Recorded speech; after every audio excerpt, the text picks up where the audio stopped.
Frontline won't be seen tonight, so we can bring you a very special episode of The Gen X Files. Welcome to The Gen X Files. I'm Jim. I'm Adam. And today's show is all about The Shining. Like a little bit of the shinin. Oh, you got the shin? Use that shin of yours. Oh, God, that's the best parody ever of The Shining, The Simpsons. It is. I meant to watch it yesterday, but I totally forgot. Oh, yeah. Yeah, I was going to do that, too. Man, it has been a minute since I've seen this movie. Yeah, same. And I kind of watched it. I guess, sometimes for the show, it seems like I watch things in a different way, or I'm trying to, absorb it in a way that's, not so passive. It was really good. I mean, it's a great movie. It is a great movie, yes. Shelley Duvall, no wonder she went insane. She was just crying and sobbing and afraid all the effing time. The poor woman was just shit on by everybody through the entire production. It's so sad because she's really good. And look, watching it again, some of it is just a little over the top. I will have to admit, her stuff and Jack's stuff. No, Jack, really? His descent into madness is like, okay, Jack, keep your tongue in your mouth, buddy. The moment he's going up the stairs, he's just like, blah, blah, blah, blah, come on, blah, blah, blah, blah, blah. It's like, all right, buddy. But I think the best, and everybody's really good in this movie, but Danny Lloyd as Danny Torrance. That kid was so good. He was so good. The thing that I love, and we talked about this last month too, and I put this in the 70s because it's 1980. Yeah. It was shot in the 70s. Yeah. Everybody looked like the 70s. It was very 70s. But kids in the 70s looked like kids. They acted like kids. Yeah. I saw a clip I watched a couple of clips from the miniseries that they did. Mm-hmm. And the kid is fine, but he's a little kid actor. And he totally is a little kid actor. Yeah. But this kid doesn't seem like a little kid actor. He seems like he's effed up little kid. He's very natural and very real. And good Lord, man. I'd want to do a supercut of all the fear faces. With everybody with their mouth open and their head shaking. Because, Jesus, you got Scatman, you got Shelley, you got Jack, you got Danny. All of them. Like 50 times. Yeah, all of them have that, I'm shitting my pants look on their face. Because it's really scary. And the color motifs and everything that he does is so deliberate, and everything fits together in such a perfect way. Yeah. The perfectionism of Kubrick is earned, Oh, yeah. The guy is an amazing, probably the best American filmmaker of all time. Yeah. I would definitely put him up there. In terms of mastery of the craft. Yeah. And 2001 was a groundbreaking, unbelievable film in terms of effects and storytelling. Yeah, the scope of the story. Yeah, and that's the thing is even in the smaller films that he does, there's a largeness to them. I mean, Full Metal Jacket. Yeah. That's like two different movies. Yeah. You got the first movie at the boot camp, and then you got the second movie in Nam. It seems like now Kubrick has almost been reduced to this, 100 takes, this kind of problematic madman filmmaker. Right. This legend that people have created, a lot because of this film and his treatment of Shelley Duvall, of course. Yeah.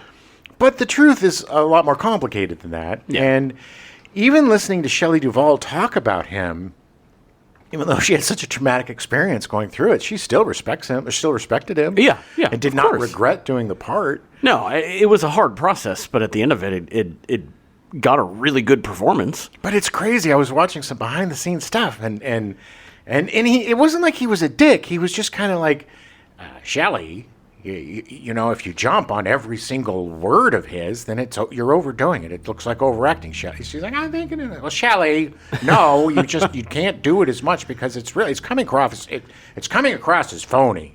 No. And so, but I'm sure they didn't get the parts where he's like, God damn it. Yeah. It's kind of like the smashing of two of my favorites with Stephen King as my favorite author and Kubrick is one of my favorite filmmakers.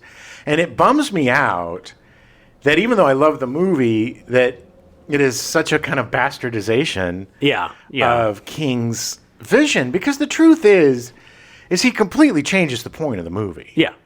And it really boils down to the fact that Kubrick doesn't believe in an afterlife or hell. Right. And King thinks that hell is being a ghost. Yeah. That there's like not a physical version of hell, but what if hell is here? Is here. Yeah. It's fascinating. The way it kind of boils down with King is he says that Kubrick made his story cold. Yeah. Where his story is warm. Yeah, yeah. And it boils down to, and he said this, it was really eloquent the way he said it. I'm going to bastardize it. But he said, it boils down to this. If the ending of the book, the hotel is on fire. Yeah. And in the ending of the movie, he freezes the hotel. Yeah, yeah. So it's the complete opposite. Right, right. You know, and it's, King has such a soft spot for his characters, too. Of course. In the book, Jack Torrance is a likable guy. He's redeemable. There's a reason that his wife is with him. Yes. There's a reason that Wendy wanted to marry him and have kids. And there is a true struggle for the hotel the hotel wants Danny. Yeah, yeah. They want Danny because of his power. They can feed on him, yeah. And so, he's trying to save his son. And then ultimately in the book, he does sacrifice himself for the good. So it's a redemption story. And I think Kubrick just was more fascinated with the descent into madness. Right. There's no redemption for Jack Torrance in this. And Jack Torrance from the jump is kind of a weird asshole. Yeah, from the very beginning. It starts with him at the interview, and then he calls his wife, and rather than saying, I got the job, he's like, no, I'm not going to be home till like 9 or 10. I won't be home probably till 9. Yeah. Oh, sounds like you got the job. So you got the job. I have things to do. Yeah. Click. It's like, okay. Love Jesus, you too, baby. What the hell, man? And then they'll drive over. He's like, I think this is where the Donner Party was. Yeah. He's like, that was in the Sierras. And he's like, what's the Donner Party? He's like, well, they got trapped in the snow, and they had to resort to cannibalism. They ate each other up. Yeah. Yeah. Yeah, they ate each other. And it's just like the glee on his face of like freaking out his kid. Yeah. It's it is very odd. I watched it this time more, I think, from Stephen King's point of view, because I saw the movie first. I hadn't read the book.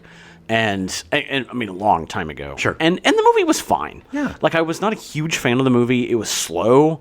And I was like, okay, well, the book must be bad. Yeah. Because it's just so slow. And the book is the complete opposite of that. Yes. The first time I read The Shining, I did it in 3 nights because I could not stop reading it. It literally was a page-turner, potboiler, pun intended, of the end of the book. Great book. But it's so good, and it moves so fast, and it is so good, and it's just so... I never understood how Kubrick could read that and go, this is really good. I'm going to take out all the pacing. There must have been something in that book that connected with him.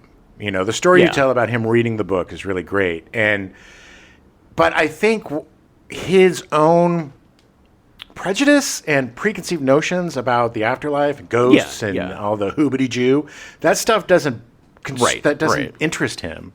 Yeah. But I think what interested him was watching this father in isolation get to the point where he wants to murder his family. Right. And this weird reincarnation of evil, whereas these people have always been there. Yeah. Because they're fated to always do this. Yeah, they're kind of out of time. Yeah. It's just a thing. Yeah. It's just evil is timeless, and your fate is your fate. Right. And, and there's no, the one thing that really bummed me out, because I did read the book before I saw the movie, the one thing that super bummed me out was poor Scatman Crothers. Yeah.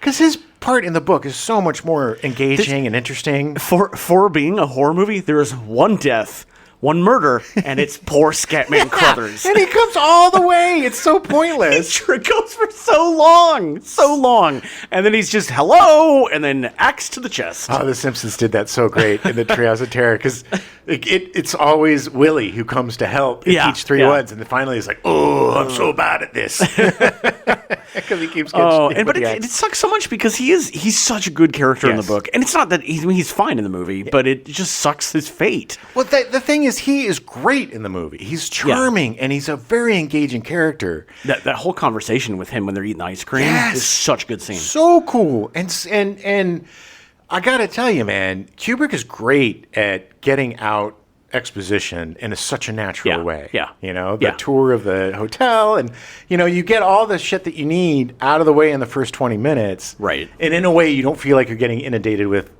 information. Yeah. It was really great. Anyway, let's get into it. All right. Take yourself back to 1980. Oh, yeah. May 7th, Paul Guidel, convicted of second-degree murder in 1911, is released from prison in Beacon, New York, after 68 years and 245 days, the longest ever time served by an inmate. And he just went and killed somebody right away. Recidivism. He was. They knew he was going to be. He essentially was James Whitmore. He immediately hung himself. Did he? No. I'm just kidding. I don't know. No, but he was old. Yeah, but the adjustment, man. Could you imagine being in prison for your entire life and then there's no way. I mean, in prison from 1911 to almost 1980. The amount of technology. I mean, there's barely cars. There's cars. There's the radio. There's TV. There's like airplanes. It's like, what the hell? Computers at this point. Yeah. Cell phones, even. As Whitmore said in a movie we'll be covering this month. Yeah. The world got itself into a big goddamn hurry. Sure did. You got to get busy living, get busy dying.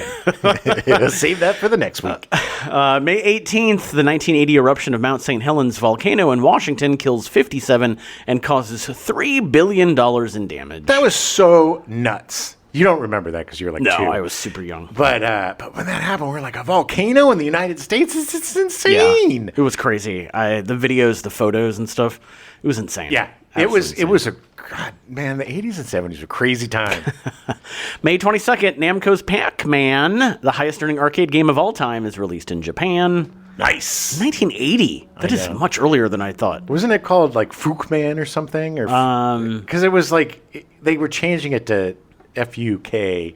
Something like that. Yeah. It was like Fuckman or I don't know. I don't remember. Flukeman or Flockman. I don't know. We'll probably talk about it in our Nintendo episode, but I don't remember. Nice. Well, we got to do a Namco Bandai episode. May 23rd, The Shining is released in theaters nationwide. Give me the bat. So Stephen King made his publishing debut with his novel Carrie, released in 1974. Brian De Palma made a film of the movie, which was released in 1976, and made $33.8 million against a $1.8 million budget. I will say, to this day, it's still one of the best Stephen King adaptations. Yeah. Holds up. Yeah. The movie helped propel the sales of the book paperback of Carrie, making it a bestseller. King liked the film so much, he felt it surpassed his original novel. Nice. Yeah. Well, it was very different than the novel. Here's a situation... Because it's an epistolary, right? Yeah. I love that word so much. Epistolary. I get so few chances to use that word. But there's no way to do that. I mean, you could do it now. They do a lot of those kind of like web epistolaries. But even then, it still wouldn't be very interesting. No. So they took what is basically just a bunch of accounts. Articles and police diary interrogations entries, and diary entries, and made it into a cohesive film, and a really great film. And it is such a perfect time capsule of the time, and I'm so glad that it was made around the time that the book was written. Yeah. Because it is a perfect encapsulation of like the 70s early King. Yeah. It really like I said, it is a full-on classic. Yeah. King's second novel, Salem's Lot, was released in 1975. Rather than a film, it was adapted as a 3-hour TV miniseries airing on CBS, directed by Tobe Hooper of Texas Chainsaw Massacre fame. Not as good, but for a TV movie, not horrible. A truncated 2-hour film was released in certain countries in theaters. King really liked this adaptation, calling the image of Danny floating outside the window as one of the most terrifying images pulled from his stories. It was really scary. But look, Salem's Lot was, I think, the first book of his I read. Oh, really? If I'm correct. When did that come out? 1976. Yeah. 1975, sorry. Okay, but I didn't read it, obviously not 75. But around 78, I picked this up from my sister, and I read it, and it was the first time a book literally scared, no, didn't crap my pants, but it scared the poo out of me. Yeah. And I couldn't put it down, but I had to put it down because it was giving me nightmares. Yeah, yeah. But I couldn't help myself. Right. And as a kid, I was really, my father died on my 3rd birthday, which gave me a lot of psychological issues. And fear was one of them. I had a real irrational fear of a lot of things. And I credit my early reading of Stephen King and my continuation of, fandom with him for curing me of that. Nice. Nice. I was able to overcome my fear by facing them. Yeah. And because so many of his, even in Salem's Lot, so many of his protagonists are kids that have to face these horrible situations and rise up. So, it's crazy, but he's also an amazing coming-of-age author. Yeah. In terms of, Stand By Me and It, and even this. Not The Shining, of course, but, Yeah, but he writes children very well. He really does. Yeah. It was the first one that I read. Yeah. And I think I was like 9, and I should not have read it. No. Every time I went to my grandmother's house, it was on her shelf, and I would pick it up and read another 50 pages, and it took a year. Yeah. And I definitely should not have been reading it. I was way too young. But it made me love Stephen King, and I started reading everything. Get that ritual of chud going, baby. Gross. His 3rd published novel, The Shining, was released in 1977, made King think he might be an alcoholic. Okay. Yeah. Around the time that Salem's Lot was published, King's mother died of uterine cancer, and he moved his family to Boulder, Colorado. Taking a vacation with his family, he stayed at the Stanley Hotel, and King had the thought, what if an alcoholic writer and his family were trapped in a haunted hotel? The result was The Shining outselling his previous 2 novels combined. You know what was crazy? Because I heard him talking about that vacation. Mm-hmm. So this was the first time that he and his wife were able to get away from their kids. Oh, yeah. So they went to the Stanley Hotel, but it was the day that they were packing up the Stanley and closing for the season. Right. And so they're like, well, can we stay here? And they said, yes, but only if you have cash, because we shut down all the credit card stuff. And he's like, well, I got my cash, baby. So he said it was so... And this is why the book was written, because he was like, there was nobody there. Yeah. We were the only guests. That's crazy. It was super weird, but very creepy. And it basically, he gets into situations where the books just write himself. He told this one story about a book that he started writing and then didn't. But he was in the airport, and his wife went to the bathroom, and he was like, well, what if there was a bathroom in a hotel that women kept going in, but they never came out? Oh, yeah, yeah. And he's like, I got about 100 pages in. I was like, I don't know where this is going. Yeah, yeah. Let's say his writing process is so fascinating. It literally is just, as he calls it, excavating. Yeah. Because he's not writing. He's just the story's there. I'm just finding it. Yeah, he's like Michelangelo, who's like, it's the sculpture is in the block of marble. I just have to tick away the parts that aren't the statue. Sometimes it works, sometimes it doesn't. Exactly. Sometimes he gets stuck and then he has to blow up a house and kill a bunch of characters. Sometimes that happens. It does. But it's fascinating. But the thing is that despite the fact that obviously Jack Torrance is based on him, and he was an alcoholic, and we'll find out next week during Misery that he also had a huge drug problem that continued for many years. Read Tommyknockers. That's like his most coked out novel there is. He comes up with the ideas in the weirdest way. Because we'll talk about this next week, but with Misery, he literally dreamed of the character on a plane. And then when he got to London, he was like, do you have somewhere I can sit down and write? And they just immediately started writing. The place where he was writing, and we'll talk about it next week, but it was where literally the desk that Rudyard Kipling died at. Oh, wow. Yeah. Okay. But anyway, we'll talk more about Annie Wilkes in Misery next week. Yeah. Today is about Jack Torrance. Yeah. And Wendy Torrance. I did not know that Wendy was short for... Winifred. Yeah. I thought it was Wendelin.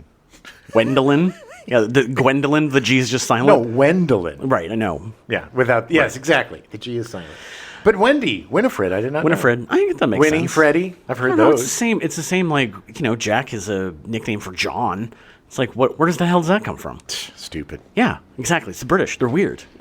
Yeah, they are. F you Brits and your stupid nicknames. So around this time, Stanley Kubrick was still reeling from the failure that was Barry Lyndon, his 3-hour epic released in 1975.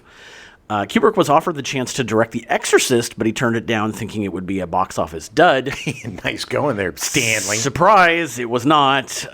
With the success of The Exorcist, Kubrick realized he needed a box office hit and decided to make a horror movie. Ooh. He received stacks of horror novels from his secretary and sat down to read. Kubrick's secretary heard the sound of each book hitting the wall as the director flung it into a reject pile after reading the first few pages. Finally, one day the secretary noticed that it had been a while since she had heard a thud of another writer's work biting the dust. She wanted to check on her boss and found Kubrick deeply engrossed in reading a copy of the manuscript of The Shining. Kubrick was enraptured with the novel, stating, "It was the first time that I had read to the end of a novel that was sent to me with a view to a possible film adaptation. I was absorbed in its reading, and it seemed to me that its plot, ideas, and structure were much more imaginative than usual in the horror genre. I thought a great movie could come from there." But Kubrick had one caveat. As he was newly dabbling in the horror genre, he wanted to be able to change King's novel as he saw fit. Yeah. And this agreement was cemented through the rights contract. And King had zero say on anything. Well, look, man, you're Stephen King. Stanley Kubrick, the most celebrated filmmaker at the time, wants to make your movie. You're not thinking, oh man, he's going to completely change the whole thing. Right. You're going to trust him, and this led to a lifelong of distrust with Stephen King. King was delighted to have Kubrick adapting his novel and wrote a screenplay based on his book, but Kubrick rejected King's screenplay, saying it was too literal of an adaptation of the novel. Okay, well, okay. I mean, it's surprising when you have the writer of the novel adapting the book. Of course it's going to be closer to the book. Yes! Kubrick also had issues with the ghost aspect of the novel, as that implied there was something after death, and Kubrick did not believe there was anything after death. Not even hell. Yeah. Yeah, there was a conversation that they were having, and they were talking about ghosts, and Kubrick didn't like the ghosts. Yeah. And, which is strange, because there's a lot of... Because there are literally ghosts in the... excuse me. There are literally ghosts in the movie. Yes. Yeah. And when he asked him the question about, do you believe in hell? Because he doesn't believe in an afterlife. He doesn't believe in any of that stuff. And King said there was a really long pause, and then he said, no. Yeah, yeah. And then that was it. And then the conversation was over, and then that was it. And then he went and did his own thing with the film. Yeah, yeah. Kubrick cold called Diane Johnson, a novelist who wrote the 1974 novel The Shadow Knows, which Kubrick was a big fan of. Was that based on The Shadow? No. Because that was the catchphrase of the... No, yeah, it's not. I don't believe so, no. She agreed to write a screenplay for The Shining with Kubrick. They took inspiration from Gothic horror novels and philosophy from Sigmund Freud. Diane Johnson was not a huge fan of King's novel, stating, "Among us, The Shining is not part of great literature. It is scary, it is effective, and it works. Without further ado. But it is precisely interesting to see how a very bad book can also be very effective. It's quite pretentious, but it is also true that one has less scruples when destroying it. One is aware that a great work of art is not being destroyed."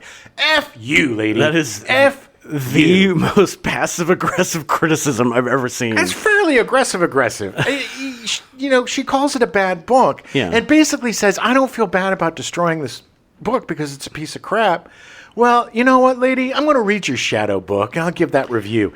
She wrote a lot of Gothic horror novels, so I'm going to go ahead and say they're not good. Well, she's probably really jealous of his success, too. I'm sure. As a horror novelist, thinking she's probably, the way she writes here, she definitely thinks that she's head and tails a better writer than this hack is, and she's jealous. And I do not like when somebody adapting a product doesn't like the product. Yeah. That's what killed The Witcher, the series based on the game. There was something else recently that we watched that the person didn't like the franchise or something, or the book or whatever. Yeah, yeah. It was something that we covered, and it never goes well because you're going to piss off the people that want to see this movie. Yeah. Because they're fans of the book. They're not fans of your stupid Shadow-nosed Gothic bullshit. Right. They like Stephen King. They don't like you, lady. Get over it. Yeah. So with that mindset, Kubrick and Johnson got to writing and casting begun. Jack Nicholson was cast as Jack Torrance. He was like, the one stipulation is the male leads all have to have the names of the characters. It's true. Nicholson was Kubrick's first choice for Jack. His backup choice was Chris Christopherson if Nicholson couldn't do the movie. People forget that Chris Christopherson was a big actor back then. I know, it's weird. Star is Born, huge movie. Yeah. And horror bona fides for Amityville Horror. Other choices include Robert De Niro, Robin Williams, and Harrison Ford. I would love to see Harrison Ford. He would have done really well in this. It would have been interesting because it would have been something unlike he's ever done. Yeah. And it probably would have changed the trajectory of his career. Probably. Yeah. Because he's always been a really good actor, but he's been stuck being a movie star. Right. He's only he would have had a really interesting take on it. Yeah. If you want to see kind of what his take would have been like, watch The Mosquito Coast. Yeah. King disliked all of these choices. Kubrick passed on De Niro after watching Taxi Driver, not thinking he would be psychotic enough, and passed on Robin Williams after watching Mork and Mindy, thinking he would be too psychotic. Good Lord, dude. The Shining with Robin Williams would have been exhausting. Oh, God. Shakespeare. Hey, Wendy, I'm coming for you. Give me the butt, Wendy. God, it would have been crazy. Ooh, I see, give me the back, see, I see, hoo-ha! It'd be 18 characters, oh my God. King was also against Nicholson, as the audience knew him from One Flew Over the Cuckoo's Nest and would assume that Jack was already unstable. Yeah, also in the book, Torrance is more of an everyman. He's just a teacher. He's just a dude. Yeah. That's why, strangely enough, Steven Weber is kind of a better casting because he's more, in terms of the book, he's more like the character. Yeah. King preferred John Voight, Michael Moriarty, or Martin Sheen for Jack. See, I mean, they all are kind of the same dude. Michael Moriarty would have been really good. And Voight probably would have been really good, too. He wasn't insane back then. Or at least it didn't come out as much. No, not as much. And Sheen, too. I mean, Sheen would have been great. Sheen was great in... Apocalypse Now? No. Yes. No, he's horrible in that. Not in that. No, he was great in... the other Stephen King movie with the scissors. Oh, Dead Zone. Dead Zone. He was great in Dead Zone. Yeah, he was actually. Regardless, King's opinion was moot, as the casting for a lead was up to Kubrick and was not negotiable. It must have been frustrating because King probably thought, oh man, I'm doing a collaboration with Stanley Kubrick. Yeah. This is a dream come true. And then he's like, well, I'm not doing a collaboration. Kubrick is like, I'm doing my movie. Yeah. Thank you for your input. I'm doing my movie. You won't take my calls anymore. By the time Nicholson was cast in The Shining, he'd been nominated for 5 acting Oscars. Crazy. I did not remember how many times he's been nominated for Oscars. Oh, yeah. It's crazy. He was nominated for Best Supporting Actor in 1970 for Easy Rider, but he lost to Gig Young for They Shoot Horses, Don't They? Yeah. Which is it's a great movie. Yeah, and Gig is great in it, too. And I love his name. He was nominated for Best Actor in 1971 for 5 Easy Pieces, but lost to George C. Scott for Patton. Don't really agree with that. I mean, George C. Scott's performance as Patton was epic. Yeah. But it was also... George C. Scott. It was just still, Come here, you coward, I'm going to slap you. He was nominated for Best Actor in 1974 for The Last Detail, losing to Jack Lemmon for Save the Tiger. I don't think I've seen Save the Tiger. So. I don't think I've seen either of those. Last Detail, you haven't seen that? No, I don't think so. That's where he is he's in the Navy, and I believe Randy Quaid is about to go to Vietnam. I think you're right, and I think it was Randy Quaid's first movie. Yeah. Because he got nominated for an Oscar for that too, I believe. I think it was I think Picture Show was his first. I mean, maybe, but he was. I think we've talked about this before. Yeah, He was nominated for an Oscar. I think he was nominated, but it's a great movie. It's about 3 sailors, taking this kid out for his last night on the town before he, I think, goes to Vietnam. Yeah, and it's just a crazy. I think Quaid might have actually won the Best Supporting Actor. Okay. I think so. I don't know. It's a Listen really to good our movie. vacation episode because we talk about Randy Quaid there. I really don't want to talk about him anymore. Well, we have to do a Nicholson. We've got to do a couple Nicholson ones, Of course. And we'll probably cover The Last Detail because it's such a good movie. Okay. He was also nominated for Best Actor in 1975 for Chinatown, but lost to Art Carney for Harry and Tonto. See, that's tough, man. Because I just watched Harry and Tonto at my folks. Oh, that's right. Yeah. And it was good. And he was spectacular in it. Yeah. And as much as Jack Nicholson was great in Chinatown, I kind of think Carney might have eked him out on this one. Again, hate award shows. It's all subjective. Yeah. But subjectively, that's a tough call because they both were amazing. He was then nominated a fifth time in 1976, his third consecutive Best Actor nomination for One Flew Over the Cuckoo's Nest, finally winning, beating out Walter Matthau for The Sunshine Boys, Al Pacino for Dog Day Afternoon, Maximilian Schell for The Man in the Glass Booth, and James Whitmore for Give 'Em Hell, Harry. That's a really competitive year, man. Crazy. Yeah. Especially Al Pacino, Dog Day Afternoon, man. He was so good. And don't get me wrong, Nicholson was amazing in One Flew Over the Cuckoo's Nest, but that was just a very strong year. Oh, yeah. Yeah. Nicholson would go on to be nominated 3 more times for Best Supporting Actor, winning once for Terms of Endearment, as well as being nominated 4 more times for Best Actor, winning once for As Good as It Gets. Buddy, if I went that way, I'd be flattered. Just before The Shining, Nicholson had directed his second feature film, the Western comedy Goin' South, released in 1978. Yeah, it's a weird movie. It's a Western. I think John Belushi's John in it, Belushi, yeah. It was the film debut of Mary Steenburgen and the second film for John Belushi. Yeah, Steenburgen was great. I think if I'm correct, it's one of those movies where, like, guy's going to get hung, but the woman can be like, I'll take him as my husband or whatever. Yeah. And then she kind of owns him. Right. And then, then his outlaw crew comes back, and that is Belushi, and the woman, she's such a good actor. She was the one that ate all the cherries in The Witches of Eastwick. Yeah, I'm not going to remember. We covered her a bunch of times. Anyway. Nicholson only directed 2 other films. His debut was in 1971 with Drive, He Said, a sports comedy drama, which he also co-wrote. The movie didn't fare well at Cannes and was almost given an X rating from the MPAA as it featured a ton of profanity and several male full-frontal nude scenes. Nice. Yeah, Nixon loves his wieners. Yep. And remember, it was a sports comedy drama. Well, hey, man, you know where sports, a lot of it happens in the locker room. What's the It was a hummingbird. Okay. Yeah, it all happens in the locker room. Yes, you're right. And you know what? There's wieners in the locker room. There are. In the male locker room, yes. Yeah. Yes, men have penises. This is a thing that happens, yeah. Some do. No, some.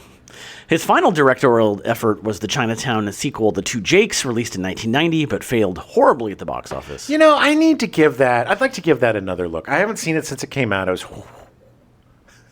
I didn't see it since it came out. I was hugely disappointed. Yeah. But, maybe time and whatever. I'd like to check it out. I believe I've only seen it once. Same. So I think it was in college, and I do not remember much of it. I don't even think I realized that Nicholson directed it. The only part I remember is him blowing up, and there's this cool shot of him remember that. blowing. He doesn't die or anything, but he gets blown up. into the thing. Nicholson was also a writer, which he drew upon for The Shining. His writing debut was Thunder Island in 1963, co-writing with Don Devlin about an assassin. Not Dean Devlin. No. Don Devlin was Dean Devlin's dad. Yeah. His work on Thunder Island led to him writing and starring in Flight to Fury in 1964 about people fighting over stolen jewels in the Philippines. He also wrote and acted in Ride in the Whirlwind, a Western released in 1966. Nice. He wrote The Trip, released in 1967, directed by Roger Corman, and starring Peter Fonda, Susan Strasberg, Dennis Hopper, and Bruce Dern. Have you seen that? No. It's a fun movie. You should check it out. It's weird. It would make over $6 million against a $300,000 budget. The following year, he would co-write Head, starring the Monkees. Yes. The weird movie Head. By knowingly destroying their TV image, the movie alienated Monkees fans and the intended audience. The hippies that made The Trip a success dismissed the movie as it was about the Monkees, making it a huge flop. Well, yeah, it would be like if somebody made a Saved by the Bell movie. Yeah. And then made it this gritty, crazy, And they were all just assholes and nobody cared. And completely. It was yes. They're all effing and it's like you're just screwing every audience member you can imagine. Which, look, I get it. The Monkees wanted to be taken seriously, but you're the effing Monkees. Ain't gonna happen. Yeah. Nicholson's last film was How Do You Know in 2010, written and directed by James L. Brooks. He did so many movies with James L. Brooks. And then he retired, and he has not acted since. If you want to see Jack Nicholson, you got to watch the Lakers games. Yeah. Shelley Duvall was cast as Wendy Torrance, Jack's wife. Duvall, born and raised in Texas, was discovered by Robert Altman in 1970 at the age of 21 after some Brewster McCloud crew members visited her boyfriend's art show. I love that time. Brewster McCloud. They thought she had a unique look and was insanely enthusiastic about everything. Unique look means like giant chiclet teeth. Yeah. She had too many teeth. She's just got too many teeth. Got twice as many teeth as the normal person. Someone forgot on the character creator to turn the teeth down. Yeah. Teeth up to 100. The crew members introduced her to Altman under the guise of pitching her boyfriend's art to some patrons. Altman said this later about the filming of Brewster McCloud. I was really quite mean to her, as I thought she was an actress. But she wasn't kidding. That was her. She was an untrained, truthful person. She was very raw, Brewster, but quite magic. Yeah, apparently he was a big asshole to her for a while and then realized that, like, she wasn't acting. Yeah. And he was like, oh, I need to protect you. Well, that's the thing. I mean, if somebody like that, if you think they're putting that on, then there's nothing more annoying. Yeah. Because then you just think, okay, this person's just putting this act on. It's like, why are you doing this? But then when you finally realize, because I've met people like that, then you're like, oh my God, this person is genuine? Yeah. Then you do feel like they're shit. not putting on airs. Yeah. They're just weird. Or they're just nice. Yeah, or they're just nice. They're just a good-hearted person. And especially in this business, finding a true, genuine, good-hearted, nice person is extremely rare. She would work with Altman 6 more times. McCabe and Mrs. Miller in 1971, starring Warren Beatty and Julie Christie. Great movie. Thieves Like Us in 1974, her first leading role for Altman, starring Keith Carradine. I don't think I've ever seen that one. I don't think I have either. Nashville in 1975, starring a metric buttload of people. But Duvall was one of the standouts, getting her best reviews. Great movie. So many people in that movie. Buffalo Bill and the Indians, or Sitting Bull's History Lesson in 1976, playing Mrs. Grover Cleveland, starring Paul Newman. Another great movie. I've definitely never seen that. Three Women in 1977, finally getting top billing, co-starring Sissy Spacek and Janice Rule. I don't think I've seen that one either. And then she was in Popeye in 1980, starring as Olive Oyl opposite Robin Williams as Popeye. Oh, Popeye! The set that he built in Morocco is still there. I am what I am. Oh, hey, I love my muscles. That was such a bad movie. It is also really funny because it literally came out I want to say 5 months after The Shining did. Yeah. So it's just so diametrically different characters. So crazy. And I loved Popeye as a kid. I was strangely excited about this movie. And I didn't know Robert Altman at the time, but if I was older, I would have been like, Robert Altman? That's directing weird. Popeye? And I think my favorite Martian, what was his name? The old guy? Yeah. From Fast Times? Yeah, I'm not going to be able to think of his name, but I know who you're talking about. He, I think, played Pappy. Oh, he did he? Yeah. Okay. And Sweet Pea. Look, I have not seen it in a very long time. I don't remember hating the movie. But it was stupid because it did the thing that I hate. Which is like, Popeye hates spinach. Popeye, but it's like all this stuff where it's like, oh, we're going to make it different. Or it's like, F you, man, you're making the Popeye movie. Yeah, just make it a Just Popeye. relax. If you're going to make a Popeye movie, Robert Altman, make an effing Popeye movie. Yeah. Don't put your stank on it. Well, he has to. Me whiskles. He's a very stinky person. He is. The first film she worked on that wasn't directed by Robert Altman was Annie Hall in 1977, directed by Woody Allen, playing a minor role. If you're only 16. I will say, she has worked with some of the most amazing directors. True. It's really crazy. She's a great actor. Around this time, she also hosted SNL, appearing in 5 sketches. Nice. Nicholson thought that Kubrick should cast Jessica Lange in the role of Wendy, but Kubrick decided fairly early on that Duvall was who he wanted. Yeah, because Jack wanted to hook up with her. Jack was hooking up with Jessica Lange. Oh, yeah? They were living together at the time. Oh, okay. Well, of course then. Because every time... Look, man, every girl I've ever dated, I somehow ham-fisted her to every play or movie or whatever I've done. He tried. Because he also knew that, and I think he knew with Kubrick, because Lange has gone on record saying that working with him, like she was there in London when they were shooting, he would be so exhausted he would come home and then just go straight to sleep. Yeah. Like they had zero relationship for like a year. And this isn't Jessica Lange, Oscar-winning, amazing actor Jessica Lange. This is pretty soon off of King Kong. Yeah. Was a model, super joke Jessica Lange. Yeah, yeah. And that's just how it was back then. Like she's an amazing talent, and she proved everybody wrong. But man, such an inauspicious beginning. Yeah, yeah. Kubrick notoriously treated Duvall like garbage on the set of The Shining, but Duvall admits it was to get the performance that Kubrick wanted. Kubrick would isolate her from everyone else and took an exhausting amount of takes for each scene. The baseball bat scene alone had 127 takes. It's in the Guinness Book of World Records, and it's probably not true. Probably not. He's very touchy about that bullshit, too. And because I get it, too, because look, man, you're Stanley Kubrick. You're a great filmmaker. The only thing people talk about is how many takes you do. Yeah. You know? It's the same thing with like Terry Gilliam. I mean, spending 8 hours shooting one thing. Yeah. It's like, okay. These guys are obsessives. Yeah. Yeah. They have, They want the vision they have in their head, and when they don't get it, they keep shooting. they're on the spectrum. We didn't know what the spectrum was back then, but that's part of it too. Crew members have disputed this, saying it was really more like 35 takes. That's still a ton, man. She apparently, because it was the baseball site going up the stairs, she went up the stairs often enough that it was similar to going all the way up to the top of the Empire State Building. Like, that's how many times she went up the stairs. Yeah. Give me the bat. Yeah. I'm not gonna hurt you. I'm not gonna hurt that whole you, scene is Wendy. great because he is joking, and then finally there's that moment where he switches, Yeah. and it's just like, give me the bat. I'm not gonna hurt you. No, you let me finish. It's I just- said I'm not gonna hurt you. It's amazing how all joy goes out of it, and he's just like, you're not doing what I'm saying. I'm gonna bash your brains in, and that's when you know. Yeah. And then she pops him. Yeah, I think even before then, like, you see it coming. Well, that's the thing about the performance that works.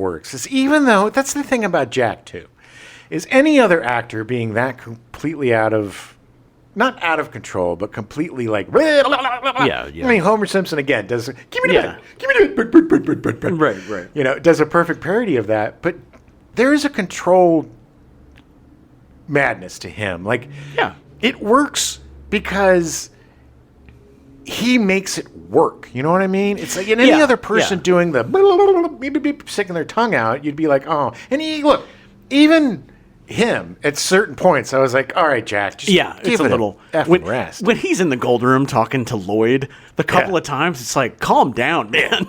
Hey, Lloyd. Oh, Yeah. Hear the dog that bit you. But the thing is that I look at that scene where she's got the bat, she's going upstairs, and he's just menacing her, Yeah. and it's like he's like being funny, Yeah. and it's like I feel like that was just part of his personality, Yeah. and I wish we had just seen more of that at the beginning, Yeah. when he wasn't going crazy. Yeah, there wasn't. I didn't ever feel like he loved his family. No, it seemed like they were just a burden. Yes. That They was, all seemed like a burden from the get-go, from the jump. And I think that's one of the big problems. That it doesn't ruin the movie. The movie works. It just works. But conventionally you think that he should, you know what I Yeah, mean? yeah. But because of the story that Kubrick is telling, that he can't. Right. Well, and and I think there's other reasons, and we'll get to that. But it's also, this isn't, like I said, this isn't Stephen King's story of an alcoholic redemption. Yeah. This is the story of a guy who's already effed up, Yeah. who's put in a situation that just laser focuses on that part of him that's effed up and just blows it up. Yeah, yeah. Duvall said that she was essentially crying for like 10 hours a day for 5 days a week. So exhausting. And especially the end. The third act was like the last 4 months or so. She was just freaking out every day on set. And she's not like, she's No, freaking sobbing. Full out. And like, emotion, I couldn't imagine, 12 hours of that is got to be, no wonder she went crazy, man. It's not normal. It's not healthy. Duvall played Wendy as less capable and more timid, not like the Wendy in the novel, which led King to say that she was... An example of absolutely grotesque casting. It's just so mean. Well, no, I get it, though, because Yeah. Stephen King also writes very strong women. He does. And most of the time, and in these type of books where it's like a relationship thing, it's like the wife that comes and does the rescuing or is the one that's the stronger partner. Right.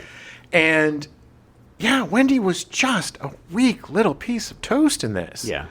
Yeah, but that lends itself to the story and the character because, I mean, think about it, dude. You are trapped. You have nothing, no communication, no other people. You're trapped with a husband that's losing his mind, a child that's losing his mind. You are just there. You're like, I got to get my kid to the hospital. Your husband's like, ain't going to happen, honey. Yeah. You know, so it's like, of course you're going to go crazy. It's so great. The subtitles or the interstitials, like it's like a month later, and then it's like next week, and then it's Monday, and then it's Tuesday, and then Wednesday, all hell breaks loose. 4 p.m. It's like my husband's freaking out at me. My son got almost murdered by a ghost. Catatonic. Like, what the hell is going on? My son has disappeared, and the weird little boy that lives in his mouth, Tony, has taken over. Daddy, is it your Mrs. Torrance? God, Anytime I do that impersonation, I have to do the finger. Yeah, of course. I can't not do Tony without the finger, Mrs. Torrance. But it is just really funny how it's like a flip is switched and then all hell breaks loose. Yeah. It's just like, okay.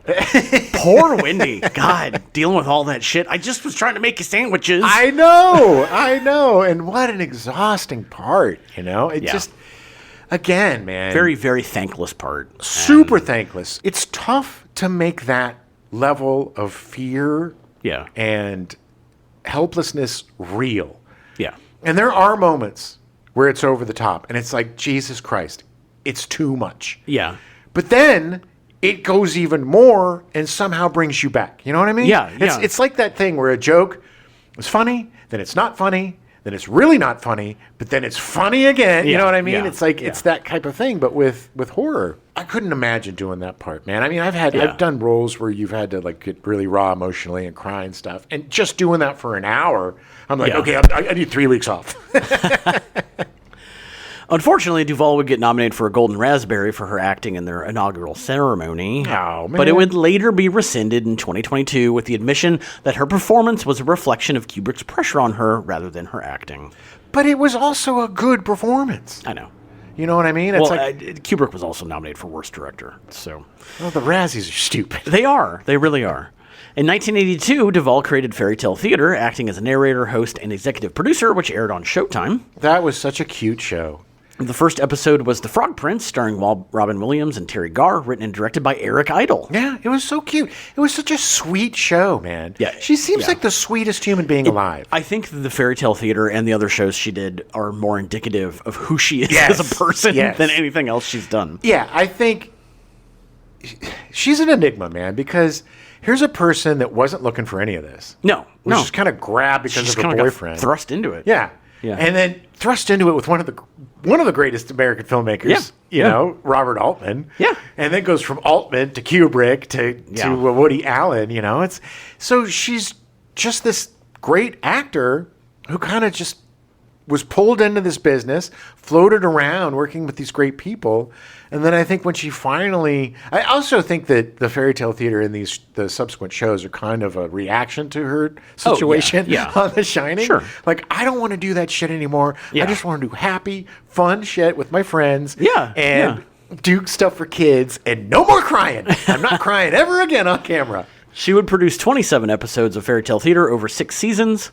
Duvall would follow it up with 3 more anthology series for Showtime, Tall Tales and Legends, producing 9 episodes focusing on folk tales between 85 and 86. Great show. And I watched all these shows as an adult, not as a kid, And they were that kind of rare kid show that was just as entertaining for adults as it was for children. The show earned her an Emmy nomination for Outstanding Children's Program, but lost to the Hallmark Hall of Fame television film The Secret Garden. Ugh. I'm just kidding. I don't know. It was fine. She also did Nightmare Classics, airing 4 episodes in 1989, which was aimed at an older audience. Still kids, but like more teen. Preteens. Older teen. Tweens. Shelley Duvall's Bedtime Stories was her last show, an animated show which aired 13 episodes over 2 seasons between 92 and 94. It was nominated for an Outstanding Animated Program Emmy, but lost to Claymation Easter. Oh, that's such an awesome title. What do we call it? It's about Easter. No, Claymation. Claymation Easter. Oh, it sounds good. Perfect. Stamp it. After Bedtime Stories, she produced Mrs. Pigglewiggle for Showtime, a series that starred Gene Stapleton. Yeah, Mrs. Pigglewiggle. In 1993, she sold her production company and retired from producing. During the 90s, parts started to dwindle, and after appearing in an indie movie in 2002, Duvall opted to retire from acting and public life. It's the longest sabbatical I ever took, but it was for really important reasons, to get in touch with my family again. She made her first official public appearance on Dr. Phil in 2016. Piece of shit. This gets bad. It makes me so angry. I know. While on the show, she revealed that she was deep in the throes of mental illness and needed help. She believed that Robin Williams, who died in 2014, was alive and a shapeshifter. She revealed that she had an alien implants in her leg and had a deep-rooted fear of the Sheriff of Nottingham. Well, we all do. I mean, that's not crazy. I mean, he's a pretty evil guy. Yeah.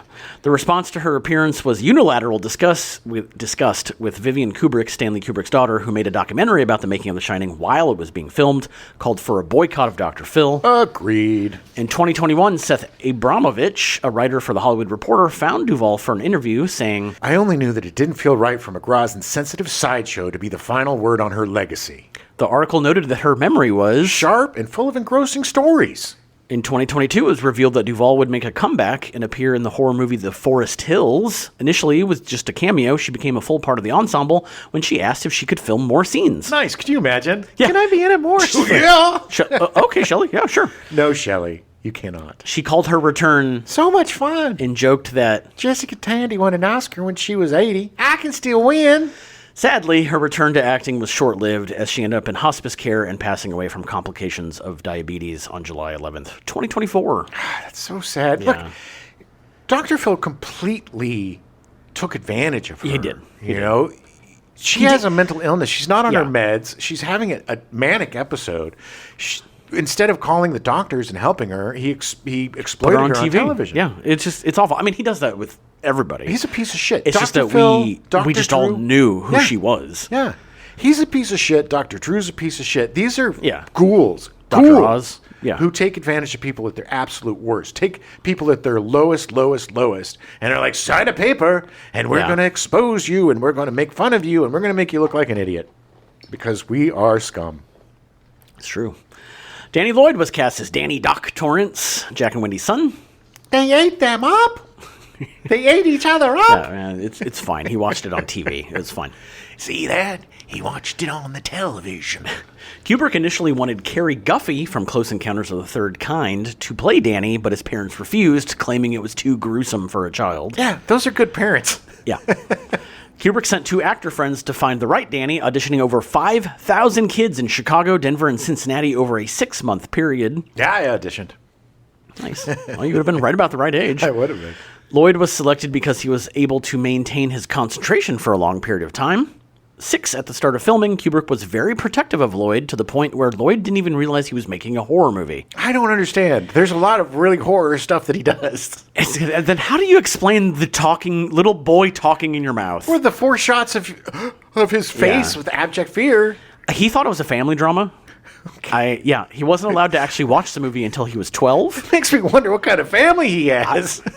If he thinks that that's true. I mean, he whatever. They protected him, I guess. Which you have to, man. Yeah. I mean, that's the thing. It's so tough to have kids in these horror films because you don't want to traumatize them. I mean, how amazing to be a 6-year-old and it's like, all right, we're taking you to London. 90% of the time, you're just riding your big wheel. Go. Yeah, just have fun. Like, just drive around these giant sets that everyone thinks is real. It's going to be great. Talk with your finger. Every once in a while, and you're good. He played a young G. Gordon Liddy in the TV movie Will, G. Gordon Liddy, which aired in 1982. Where? What? Why is anybody making a G. Gordon Liddy movie? He's a criminal. Yeah, it was about him growing up and then doing all the Watergate stuff. It was as a little kid. He's like, one day I'm going to go into a hotel and steal stuff from the National Democratic... G. Gordon Liddy had a little boy inside his mouth. He did. He was, go steal Watergate records. I'm going to steal the Watergate, Mrs. Torrance. After this, he retired from acting and became an associate professor at the Department of Biology at the Elizabethtown Community and Technical College in Elizabethtown, Kentucky. I love hearing that. Instead of he died of a drug overdose at 13. Literally had 2 credits and then said, I'm good. And just gave up. Not gave up, but decided he wanted to do it. How am I ever going to play another hero as great as G. Gordon Liddy? I might as well retire. He did make a cameo in the film sequel, Dr. Sleep, as a favor to Mike Flanagan, who contacted him through Twitter. Very cool. Yeah, he was at a baseball game. He was like just somebody at the baseball game. God, I don't even know if he had any lines or not. So cool. But could you imagine just Mike Flanagan tweeting you and going, hey, man, do you want to be in this? I guess. Well, we're all right. Whatever. Yeah. Scatman Crothers was cast as Dick Halloran. Slim Pickens was Kubrick's first choice for Halloran, having worked together on Dr. Strangelove in 1964. He would have been great. You would have been perfect. Yeah. Pickens wanted to play the part, but had one caveat with Kubrick. Pickens wanted all of his scenes to be shot in fewer than 100 takes. You have to shoot him in fewer than 100 takes, Stanley, or I won't do it. I think Kubrick, much like with Stephen King, was silent for a couple minutes, said no, and then Pickens said, I'm not going to do this. Okay. Yeah. I get it, man. Pickens was 1,000 years old by then. He didn't have time to do 100 takes. Crothers asked his friend Nicholson to suggest him to Kubrick. Crothers wasn't prepared for how Kubrick filmed, saying later that he didn't even know who Kubrick was. Didn't even know who he was. At one point during filming, after doing the same scene over 100 times, Crothers broke down in tears, begging Kubrick to tell him how to do the scene, which Kubrick declined. What a dick. Yeah. This goes back again. So I saw a screening at the Vista Theater in Glendale, and Malcolm McDowell was being interviewed by Gary Oldman. Oh, wow. That's amazing. It was one of the greatest experiences of my life. It was incredible because Gary Oldman was just a nerd for the movie. Oh, yeah. Like, he just loved the movie. He's amazing. But Malcolm McDowell said one thing, and it was Kubrick constantly said, I don't know what I want, but I know what I don't want. Right. And so it was just constantly looking for the thing that fits into his head. Right. Which is why he would do 100 takes, because it was close, but not exactly what I want. Well, it's also not always the lines or the delivery. It could be what's happening in the background. Yeah. It could be Yeah. that there was a little tiny jiggle. Yeah. Or it could, Yeah. He was a perfectionist when it came to all aspects of the frame Yeah. and all aspects of the acting. That's why it took so many takes. But watching him direct and listening to him, I think he realizes that actors are kind of... It doesn't seem like he has a lot of affection for actors. No. Much like Hitchcock. He kind of sees Or them as... David Mamet. Or Mamet sees them as cows that you need to put in position. I think for people like Hitchcock and Mamet, Yeah. and although Mamet's more so about the writing, but I think with Kubrick, the actors are just more tools Right. that he's using to make the movie. Exactly. They're like an extension of the camera. They're not any more important or less important than the camera. It's all part of the tools I need to tell the story I want to tell. But because I think being on the spectrum or whatever it is with him, and I don't think that he has the greatest ability to connect with people. Yeah.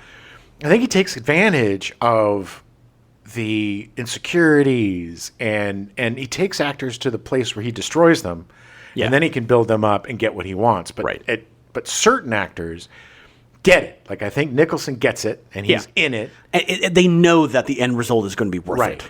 I think like Nicholson and it's a collaboration, but with like Duvall and Scatman, it was more of a like rolling over, or like a molding clay or something. Yeah. Bringing them into the process that he has created to make his movies. Right. Which for most actors is a chore, but for the ones that get it, like you listen to. What's her name? From BMX Bandits. Nicole Kidman. You hear Nicole Kidman talk about Kubrick, and she's like, Jesus, he's the greatest person I've ever worked with. He made me a better artist. Right. They all, after the fact, forgive or understand the process, it seems. Yeah, once it's done, Yeah. they can see it in the whole. But there are some of the actors like Nicholson who know that end result is gonna be worth this. Yes. It's gonna be worth doing the insane amount of research and rehearsal and all this. The pain and the tears will be worth it at the end of the day. Yeah. Yeah. Crothers had just come off the film Scavenger Hunt in 1979. Listen to our Scavenger Hunt episode. Yeah, we've done a Scavenger Hunt. Before The Shining. After The Shining, Crothers acted in Bronco Billy, starring and directed by Clint Eastwood. Good movie. Eastwood's directing style is the exact opposite of Kubrick, usually only doing one take. After his first scene was filmed, Crothers broke down in tears, realizing that he wasn't going to have to do hundreds of takes. Sounds like he breaks down in tears a lot. He does. He's a very emotional man. He is. I loved his house or his apartment. Oh my God, it was so cool. House. I think it was a house in Florida. It was like a cool little cabin house. I totally. It's funny. I have seen the movie The Shining so many times. Yeah. Do not remember the naked lady photos in his bedroom. I do not remember that. The hot, sexy Afro erotica. Oh my God. Man, that woman's afro was like a planet. Huge. Gorgeous. One of the last movies that Crothers completed was The Transformers, the movie, which was released shortly before his death.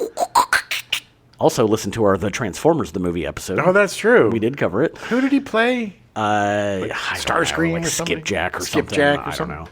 Around 1985, Crothers was diagnosed with an inoperable malignant tumor in his lung, which metastasized to his esophagus. He was bedridden weeks before his death and slipped into a coma. Oh. On November 22nd, 1986, Crothers died at age 76 in his home in Van Nuys after struggling with lung cancer. Oh, that was such a sad day. Talk about talent crush, man. I loved him so much. Not just watching him, but Hong Kong Phooey, all the voiceover work that he did. The guy had one of the greatest, most whiskey, cigarette, soothing sounded voices. Just sit and listen to him for hours. Yeah. It's just so soothing. And had this aura of kindness in his eyes and in his manner that whatever role he played, there was something reassuring. He was like a human version of a warm blanket. Yeah.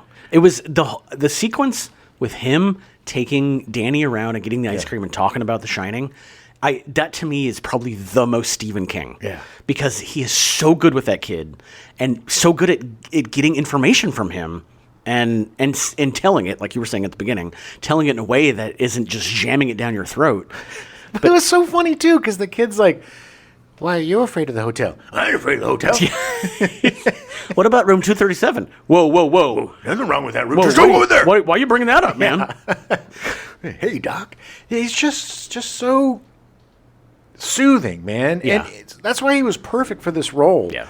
Because he has that kind of grandfatherly, take you under his wing. Like he would have been the greatest mentor ever. Oh, yeah. You know, if you were like a young actor or somebody and Scatman was the guy that was... Yeah. I just loved him so much. And to this day, man.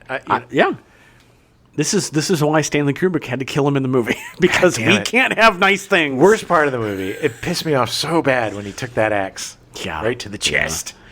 Barry Nelson was cast as Stuart Ullman, the director, I guess, or the manager of the hotel.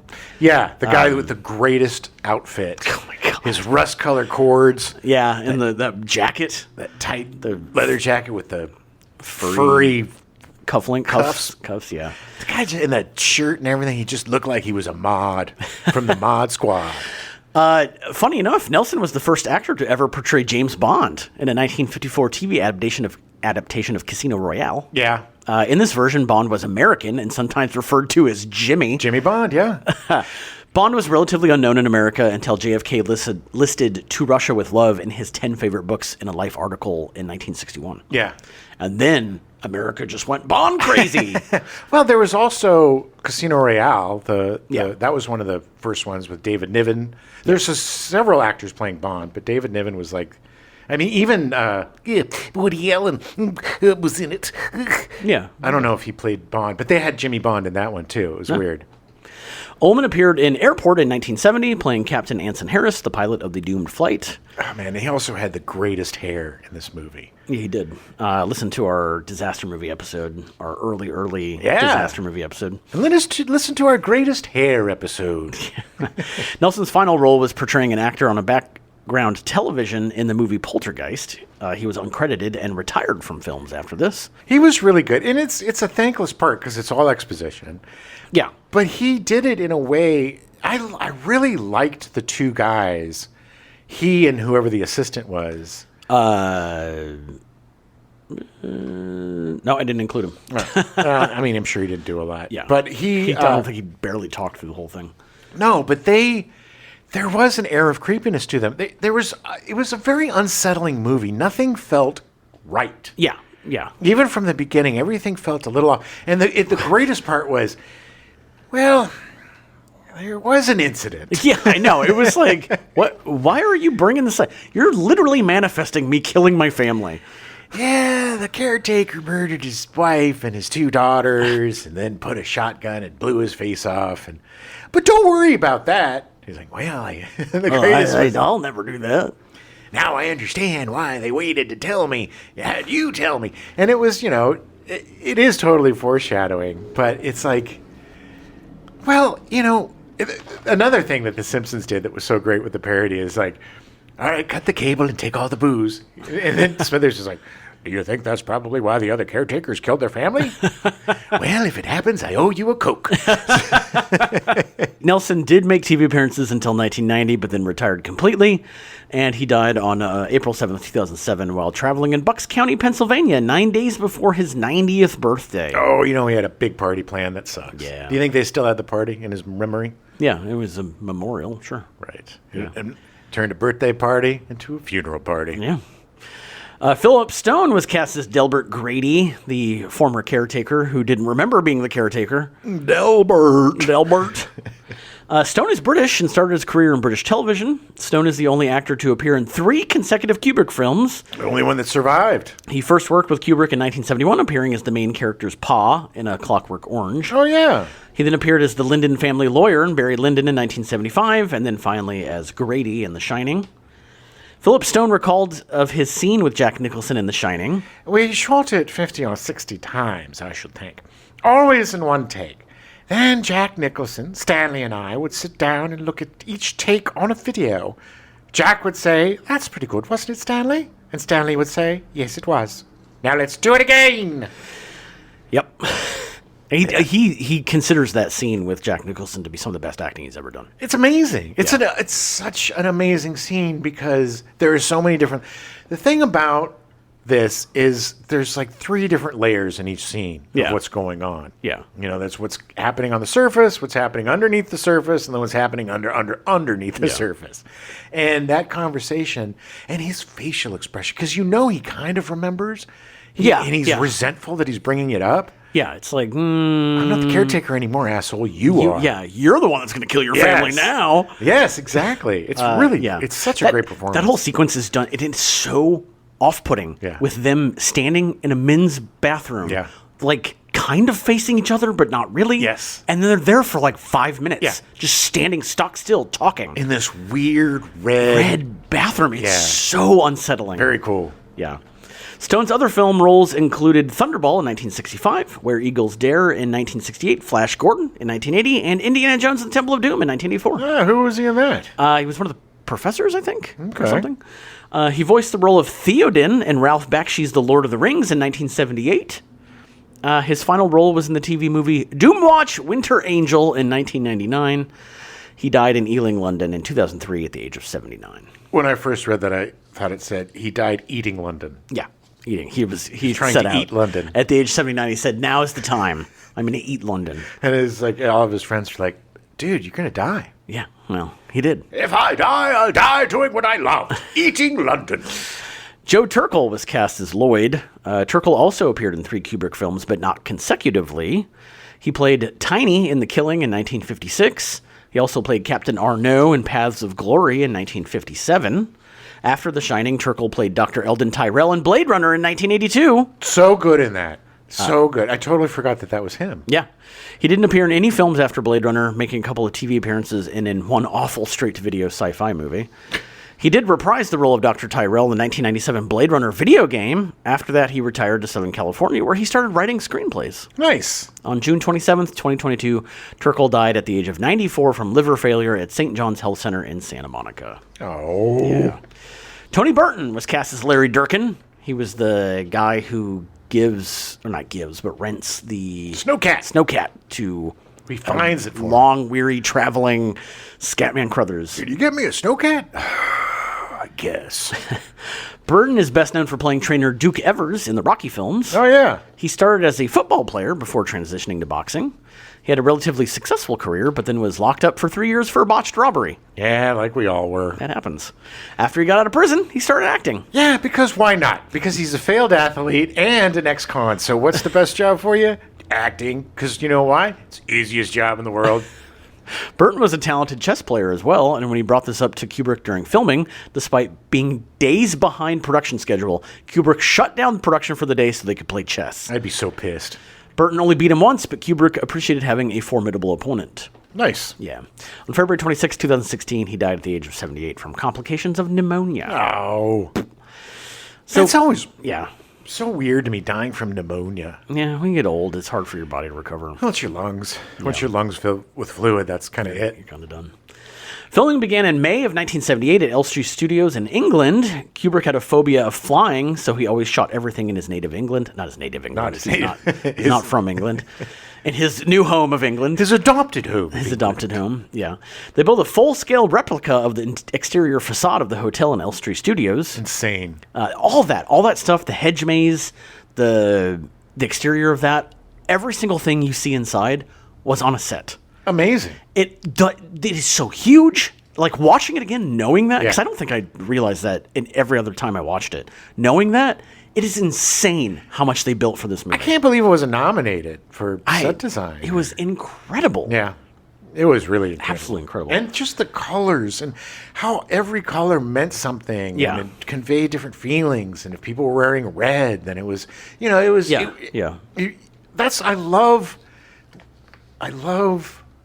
directors like this that are so even the kid, like we talked about Curry Barker, he uses a lot of that stuff too. It's like Kubrick realized that it's not just what's on the page or what's on the film. It's all of the elements that make it art. Right. Instead of just, I'm making a horror movie, I'm making this really complicated piece of art that it's a study in the descent of madness of a man. And it's the study of evil and how evil persists and how it always is there. It's really, it's quite extraordinary for such a, simple story. Kubrick's brother-in-law, Jan Harlan, shot all the exterior scenes set in Oregon in Glacier National Park. Nice. Production was supposed to be a 3-month shoot, but was not completed until April of 1979. Well, that would make it almost 12 months. Look, man, anybody who thinks Kubrick's going to do something in less than a year is an idiot. Even he should just be like, look, let's just block out a year. Yeah. Because, I think he knew that. There was a couple of things, actors that we talked about that were cast in his film and that wanted to do another film. Yeah. But they couldn't because they knew that the Kubrick movie would last for a year. Right. It's like, true. Give me a week off to go do this other movie. Garrett Brown, inventor of the Steadicam, was hired to work on the movie, one of the early movies to use the new camera rig. It was the 4th movie after, I think it was Bound for Glory was the first one, about Woody Guthrie. Yeah. Or Bound for Glory, something like that. Yeah. Marathon Man, and then Rocky. Yeah. Yeah. Well, it was so perfectly utilized in this movie. Yeah. Because if, the big wheel scenes were all janky, the smoothness just made it even more eerie. Yeah, and in fact, he credits Kubrick with pushing him to actually make the Steadicam better. Yeah. Because before shooting this, he couldn't get the Steadicam down below his waist. Right. And he had to come up with a different rig to get it to be so close to the ground so he could follow Danny in the big wheel. Yeah, it's just, you had to basically reverse the rig. Yeah. And, and it's fascinating. I didn't know that the Steadicam was that early, because I had always assumed that it was kind of came around during Empire Strikes Back, but it was before that. No, but he does also credit Empire Strikes Back with furthering, and Lucas with pushing him and furthering the development of the Steadicam. Yeah, because all of those Endor, Moon, speeder bike scenes and stuff, they're insane. Yeah.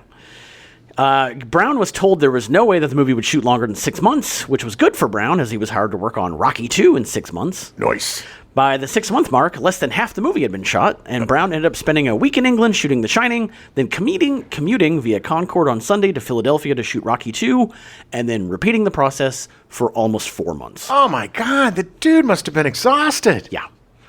Yeah, it was ridiculous. Good. Well, I mean, good for him, though. I mean, it's like, I'm not turning this down. Part of the problem with the slow shoot is that Kubrick insisted on shooting the movie in script order, meaning that every set needed to be built and ready to go for when he moved on.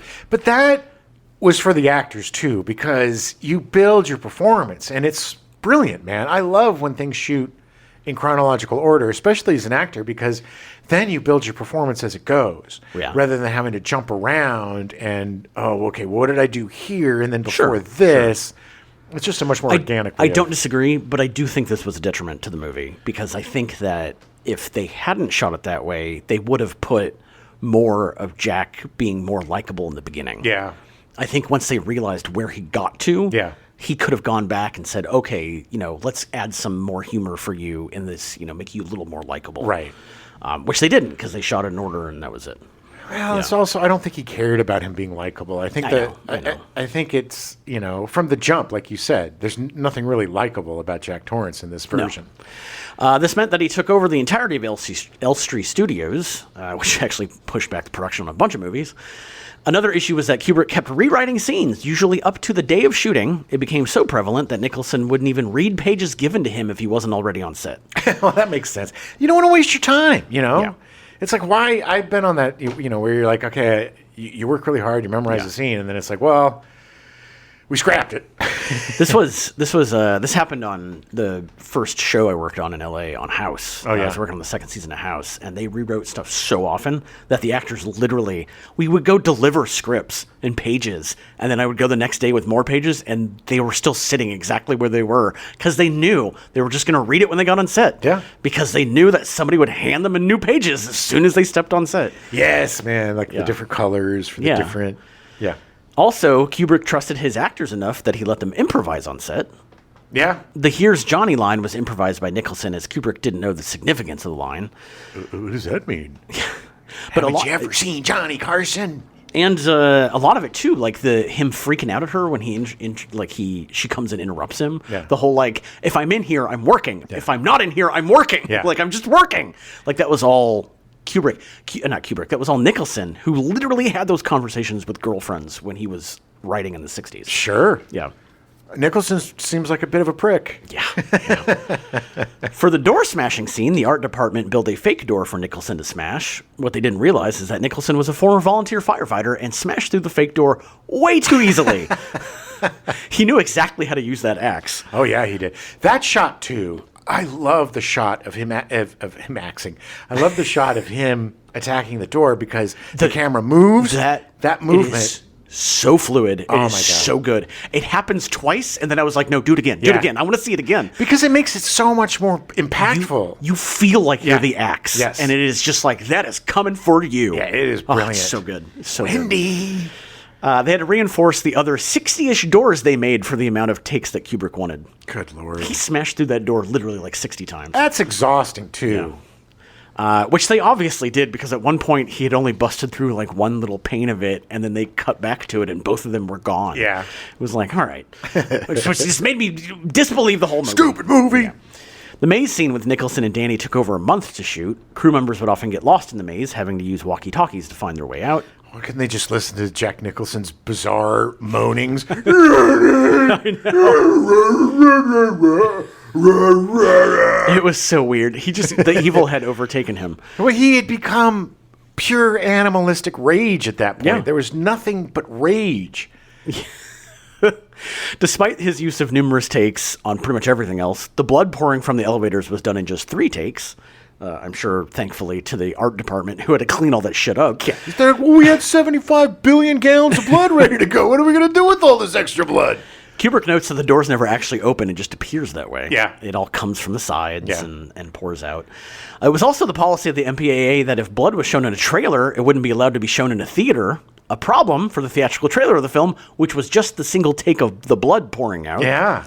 How did he get around it? He convinced the MPAA that it wasn't blood, it was rusty water. Nice. MPAA is stupid. Bunch of dummies. Well, my absolute favorite MPAA story is with Hitchcock, another fantastic director, submitting the shower scene in Psycho and them going, you can see boobs, you got to cut it out. And he just sat on it for 2 weeks and submitted it again, and they go, great job, you cut everything. So stupid. Yeah.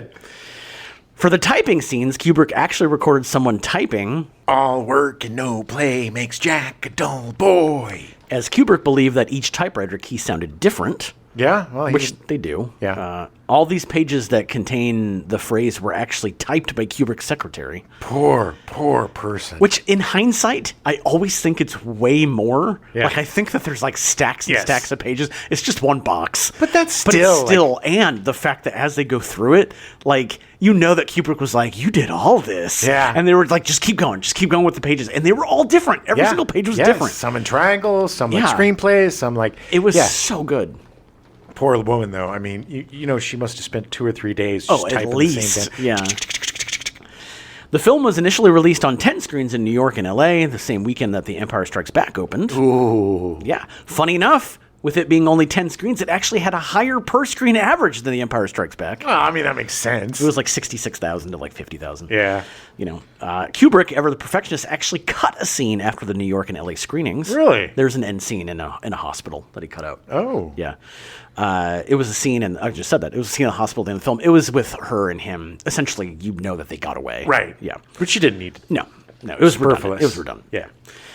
It was sent to wide release the next week. Critical review was mixed, with most complaining about the slow pace, which was atypical of horror movies at the time. Variety said, With everything to work with, Kubrick has teamed with jumpy Jack Nicholson to destroy all that was so terrifying about Stephen King's bestseller. I get the impression that most of these critics just really, really liked the novel. Yeah, well, I mean, yes. And they were like, what did you do? Well, it was a huge bestseller. Yeah. Stephen King is at the beginnings of the super fame. Yeah. And, I get it. I was like, what is this? Yeah. This It's is weird. Shining? It is weird. Yeah. I know, and honestly, and that's part of the reason I didn't read the book for so long, because I was like, okay, well, the movie's not bad. Yeah. I mean, I appreciate it more now. Sure. But when I first saw it, I was like, well, why would I want to read this? Yeah. It's just some slow thing in a guy's head the whole time. Yeah. Like, and it's not that at all. Yeah. No. I mean, the book is a great book. Yeah, it's fantastic. Siskel and Ebert didn't even cover the movie in their show. So funny. In his written review, Ebert complained that it was hard to connect with any of the characters. Siskel wrote that it was a crashing disappointment. The biggest surprise is that it contains virtually no thrills. Given Kubrick's world-class reputation, one's immediate reaction is that maybe he was after something other than thrills in the film. If so, it's hard to figure out what. Well, I mean, he's not entirely wrong. I mean, because I don't think that Kubrick was necessarily like, I'm going to scare your pants off of you. It's a vibe movie, man. But this is why this movie has been talked about so long, for the last 50 years. Yeah. Because there's so much to unpack in the movie. Well, that's the thing, and it's a different kind of horror movie. You know, what did you think? Stanley Kubrick isn't going to make a mainstream, easily digestible, fun little film. No, you got to do the work. Yeah, because he does the work. Exactly. Despite the reviews, the movie still grossed over $50 million at the box office against a $10 million budget. People loved it. Again, blown away by the fact that he built all those sets and had the star power, and it still cost less than $10 million. Well, they still used child labor back then in England. So it's pretty cheap. Yeah. It received no BAFTA nominations or any Oscar noms, the only movie of Kubrick's last 9 movies to not receive any. How did it not get, music or effects? I think the backlash was just not good. Wow, man. Yeah. It was not, again, obviously award shows are stupid, so it doesn't really matter. Right. But still, it's just bizarre to me. I mean, it almost is like Schadenfreude or something, where people are like, see, you're not that great. It just seems like, that bullshit of building somebody up and then tearing them down. This, unfortunately, is not uncommon with Stephen King adaptations. Yeah. All of his adaptations, there's only been one Oscar that got one. One. Misery? Kathy Bates. For Kathy Bates, yeah. We'll talk about it next week. It did receive 2 Razzies, though, or nominated for 2 Razzies. Duvall for Worst Actress, which we discussed earlier, and Worst Director, which he lost to Robert Greenwald for Xanadu. Listen to our Xanadu episode. I forgot we covered Xanadu. I love that movie. Obviously, since the release, the movie has been reevaluated as considered to be one of the greatest horror movies of all time. King was so disappointed with the film that he supervised a TV miniseries in 1997 that aired on ABC. It was directed by Mick Garris and starred Steven Weber and Rebecca De Mornay. Yeah. A little more in line with what he imagined Wendy to be. Yes. Texas cheerleader. Yeah. It would win 2 Emmy Awards, but was considered inferior to Kubrick's version, which is the irony of Stephen King. Well, it's also a miniseries on ABC. But the thing is that he disliked the movie so much. 17 years goes by, and by that point, people were like, actually, this is pretty good. Yeah. And he's like, God damn it. Shouldn't have made it 5 years. It's funny, too, because he was all over that. I watched a little thing about, him. Because I wanted to kind of refresh myself about his reactions to the movie. Sure. And it's over the years they saw his reactions, and it kind of softened. Yeah. But, man, that miniseries, that dude, he was in all the promos. Yeah. Oh yeah. Everything. Like he was dressed up as The Dilbert Grady. he was dressed up as Delbert, and he's like, "Yeah, we're inviting you to come." And I do want to watch it. I do want to watch it. This I have month. it on DVD, Yeah. so I'll. Yeah, I mean, I do want to watch it again before the Stepdad show because I definitely watched it when it came out. Same. But I don't remember anything about it. My friends and I, since college, we would all get together and get some drinks and some weed and settle in for all of the miniseries. Yeah, all of yeah. them. They So were good. big events for us. And Yeah. it was like, where are we watching it this time? I'm pretty sure I actually have almost all of them. Yeah. Now I bought a bunch of packs. They were on sale on Amazon or something like 2 years ago. I think I only have it. I know I have it. I have it. I have the Stand. I'm pretty sure I have the Langoliers. I think so. I think I even have the Tommyknockers, which was so not good. No, but I think we're going to do at least one, maybe two Stephen King miniseries months. Yeah. King would write a sequel novel to The Shining in 2013 called Dr. Sleep, which he expressly states that it follows the novel, not the Kubrick movie. Definitely, and it is a great novel. It's really good. Dr. Sleep would be adapted into a film by Mike Flanagan in 2019, starring Ewan McGregor and Rebecca Ferguson. Rebecca Ferguson, I just watched that recently. So good. Rewatched it, and it's an interesting movie. It's not bad. Ewan McGregor's really good in it as Danny. Yeah, he does a good job. That guy Mumbly, we talked about him before, the black actor Grumbly or Mumbly. Anyway, he plays Dick Halloran. He looks a lot like him. Oh, yeah. Lumbly. Oh, Carl Lumbly. Carl Lumbly. Yeah. Carl Lumbly. Lumley. I think the B is silent. But it's this whole thing where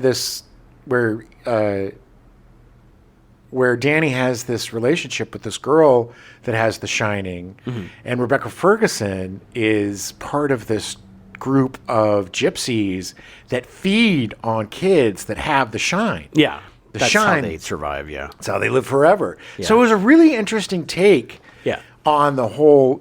They expanded the whole Shining, lore, and brought us all back to the Overlook Hotel too. I mean, very cool. Like, very well done in terms of a sequel novel. Flanagan's really good. I mean, the book. He gets, yeah. It was an interesting blend of the novel and movie adaptation of The Shining, as certain characters were killed off in Kubrick's movie that weren't killed off in the book. Yeah, like Dick. Poor Dick. Flanagan sought King's approval to use the imagery from the Kubrick movie, but stick more closely to the plot of Dr. Sleep as King wrote it. Right. Flanagan ended up using the end of the Shining novel in his movie, which convinced King to let him do it. Yeah. Flanagan said, I saw it as this gift to me as a fan and from me to him as well. That, yes, we're going to bring back this Kubrickian Overlook world, and I wanted to celebrate that film. But what if, in doing so, at the same time, you get elements of the ending of the novel, The Shining, that Kubrick jettisoned? Then you start to get the ending you never did, and that King was denied. yeah, because I don't remember if the Dr. Sleep ended, but he, at the end of the movie, he blows up the hotel and essentially does what King wanted in the first place. Right. But yeah, it's a great, I really like Dr. Sleep. I thought it was a really good movie. Very cool, really cool the way he integrated Kubrick's visuals and his movie into it and made it a really cool hybrid of the King story. Well, that's what happens. This is the difference between somebody adapting The Shining who hated the book and is a real bitch about it, and somebody who is a super fan and who wants to do right by the author. And these guys like Flanagan and Darabont and the Muschettis. And Rob Reiner. And Rob Reiner, too. To a certain degree, yeah. Because, I mean, he did two, right? Yeah. He did Misery and two of the best adaptations. These guys get King because they're fans. Yeah. And they understand the underpinning of the work. If you read King, you could just see it as some superficial piece of shit. But if you really pay attention when you read it, his books are very deep. Oh, yeah. And they're not horror novels. They're thriller novels. Yeah. And they're really more about the human condition than anything else. Oh, totally. And relationships and dealing with alcoholism and dealing with all of the real world foibles that we foist upon ourselves and others. Right. And there may be vampires and killer clowns and, hotels that are haunted, but the core of it is always the humanity of Yeah. the characters. Yeah. And that's why Stephen King is one of the greatest storytellers of all time, because he understands that if we don't care about the characters and we don't love the characters, then we're not going to care about the story. And what is so ironic and kind of remarkable about The Shining is he does the absolute opposite, which is nobody really cares about these characters except for maybe Danny. Yeah. And yet he makes a completely effective film. Yeah. So Yeah. that, I think, is the bizarre kind of dichotomy of the film versus the book. Yeah. Is they're both really great artistic representations of the same story, but told in a completely opposite way. Yeah. And I can't think of another book or film or whatever that did that. No. I don't know. I don't know of anything that gets that is this far off from the adaptation. Yeah. And it's still amazing Yes. and great and still gets the point across. Yeah. To a degree. Well, it does fundamentally change the entire meaning of the book, but it does come down to Jack Torrance. Yeah. And, on one end of the spectrum, it's a story of alcoholic redemption and the redemption of a failing father and a failing husband. Yeah. And on the other side of the spectrum, it's a man who never really cared that much about his family, who just is a selfish asshole, and the hotel brings out the worst in him. Right. But it brings out the essence of him. It seems like it brings out the essence of everybody in the Kubrickian version. Yeah. The mother is super protective and very, her madness is not being able to protect her family. Right. And, his madness is just he's never had his due, and it is his family's fault that he's not a successful writer. They're always holding him back. Yeah, you're holding me back. Which, I mean, that, makes sense when he says stuff like that. It's like, well, that's why he's such a dick to them all the time. Because he blames them for his lack of success. Yeah. So it is very complicated. And I think what makes it work so well is because the motivations behind each version of the story are pure and true. Yeah. And aren't cloying or manufactured or bullshit. Yeah. You know? And I think King making his own version, he deserves it.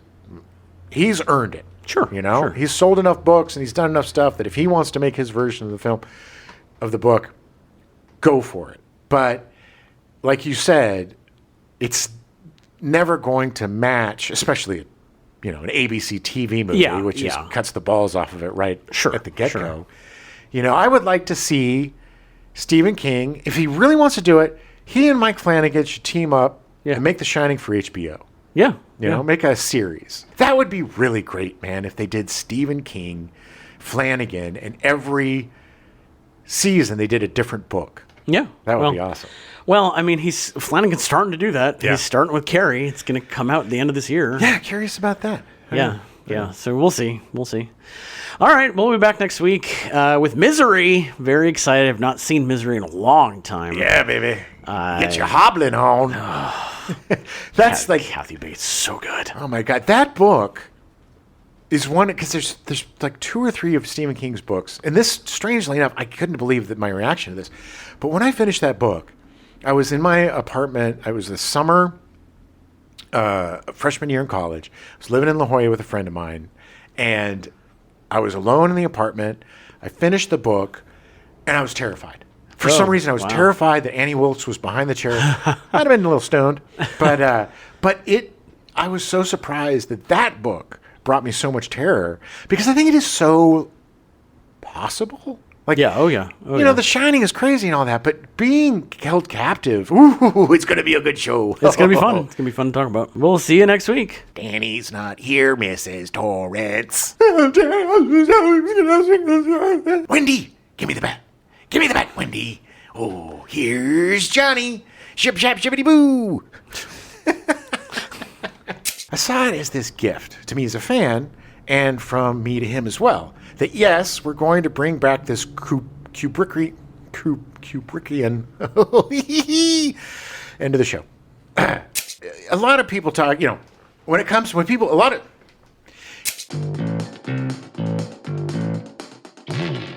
We now return you to your regularly scheduled programming, The Greatest American Hero, already in progress.